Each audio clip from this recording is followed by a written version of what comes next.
Sa loob lamang ng 24 oras noong manalasa ang severe tropical storm Christine noong 2024, umabot sa 731.6 mm ng ulan ang ibinuhos ng naturang bagyo. Nang dahil dyan mabilis na nalubog sa baha ang maraming lugar sa Camarines Sur matapos umapaw ang Bicol River. Ayon kay Pangulong Ferdinand Bongbong Marcos sa kanyang pagbisita sa Naga City nitong Sabado, nang dahil sa pagiging landlocked ng probinsya kaya mabagal ang paglabas ng tubig hanggang sa karagatan. Ininspeksyon ng Pangulo ang implementasyon ng Oplan Kontrabaha o OKB, ang short-term solution ng pamahalaan para maiwasan ang pagbabaha. Kaya muling inatasan ng Pangulo ang Department of Public Works and Highways o DPWH na i-revive ang Bicol River Basin Development Program o BRBDP, ang long-term solution na itinutulak ni Camarines Sur Governor Elry Villafuerte. Ang Bicol River na pangwalo sa pinakamalaking ilog sa buong Pilipinas ay may habang 94 kilometers mula Albay, Camarines Sur hanggang Camarines Norte. Kasama sa planong revival ng BRBDP ang pagdelagay ng retention funds.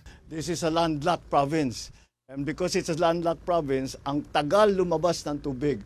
So wag na natin sana papasukin. But this is only the beginning. But marami na tayo mga intervention na pwedeng gawin such as the pools that we are going to put up.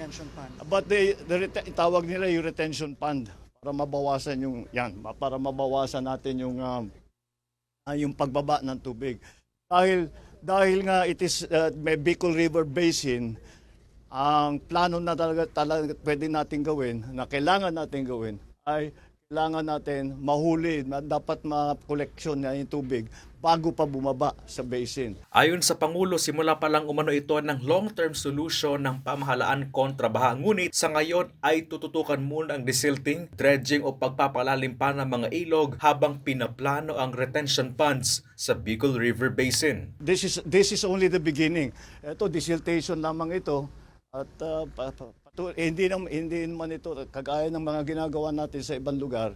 This is not going to be one time. We will keep doing this until we have the more long-term solutions. At hopefully, down the road, if we design everything properly, hindi na natin kailangan paulit-ulit ng binabalik-balikan. Chris Novello, CSN.